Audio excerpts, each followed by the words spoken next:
Welcome into week 3 of the high school football season. Can you believe the season's almost a third of the way over already? Well, the Tybee Antlers can. They're about halfway through the gauntlet of a schedule they have to open the season.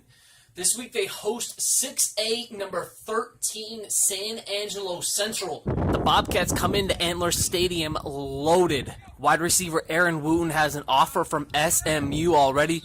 David Manning at running back entered the season as the 20th best running back in the state of Texas. Cal Vincent leads a high-scoring offense, but like many teams, it all starts up front. They're an extremely talented group of kids. They got a huge offensive line, very, very quick, very strong.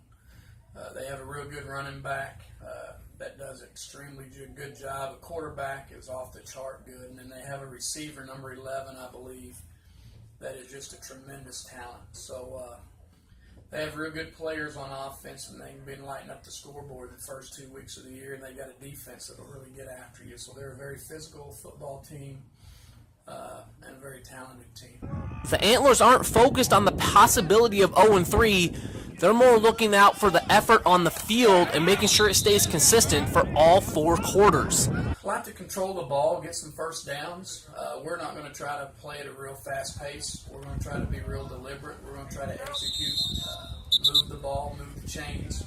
And I'd like to see a little bit more consistency with our offensive scheme and our offensive kids. We don't need to drop the ball like we have the last couple of weeks. For Ingram, it has been a bad combination to start the new season. Getting off to slow starts and having a difficult schedule has left the Warriors at 0-2. But no matter if you're playing a Class 2 powerhouse like Junction, or a private Austin school, or now even 4A Bandera, if the Warriors want to pick up win number 1, they're going to have to come out of the locker room ready to play. We're going to come out and play harder from the get-go. We've had too many mistakes early that put us offensively in a hole, or defensively let them have a big play early. And we got to come out early on and play hard and execute. If we do that, I think we'll be okay. The Bulldogs make no secret of what they want to do. They're going to come out, hand it off again, run it some more. So if the Warriors want to have a chance to pick up win number 1, guess what they're going to have to stop? We got to stop the run. We have a chance. We keep down on every play, so we got to stop the run. It took a 21-point fourth quarter, but Harper enters week 3 as the lone remaining unbeaten team in the coverage area. Head coach Dusty Gibbs credits that to hard work more than the Horns being perfect. Just our effort. I think that's what's gotten us to where we're at right now. You always talk about execution. You're going to lack some of that early in the season, but effort-wise, I've been really proud of the energy our kids have brought to the game. If Harper has plans on moving to 3-0, they're going to have to be ready for a number of different looks and a little bit of uncertainty. El Dorado's another heavy run team. They'll get some wishbone, which is something we're not real familiar with. We see a lot of, and they'll also get a little bit of spread. So we're going to have to be able to face some multiple formations, and we got to stop a few things that they do. They can be kind of simple, but at the same time, that makes them tough because they get a lot better at what they do offensively, and then defensively, they're going to give us a few different looks up front, and they base out of the 4-3, which is something we haven't seen this year. So it changes a little bit about what we do, but we feel the kids are ready, and we've had a good week of practice. It was worth the wait for Centerpoint. After missing out on week 1, the Pirates took it to Brooks Academy 50-0 in week 2. Heading into their matchup with San Marcos Academy, head coach Bubba Walters wants his team to try and keep a level head.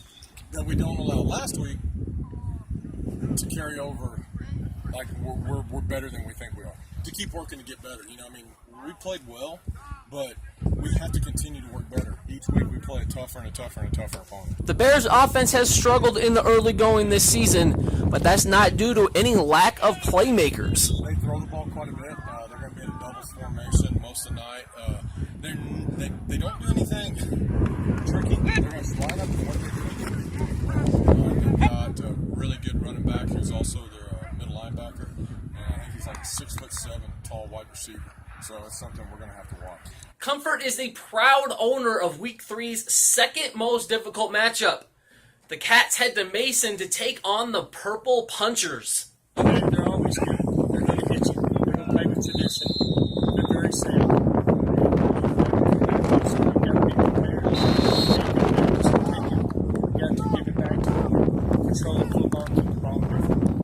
With the combination of Jason Faulkner and a talented offensive line, Comfort packs a punch of their own.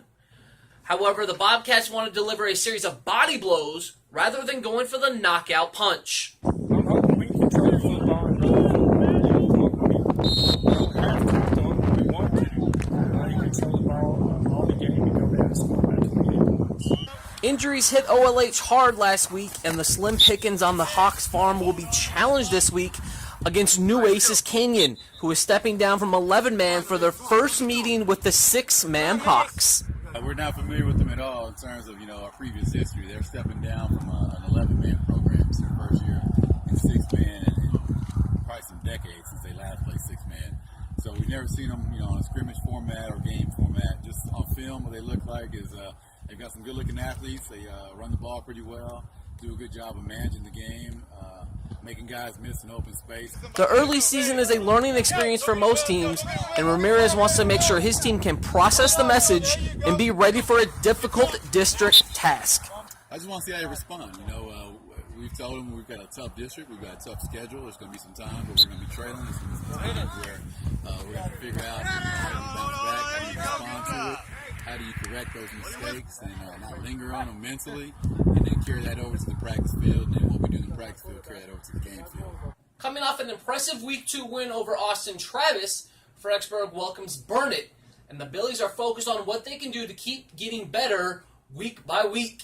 The keys, as always, are us just to continue to improve. I think we made great steps from Week 1 to Week 2 in terms of eliminating mistakes and taking care of ourselves instead of worrying about our opponent.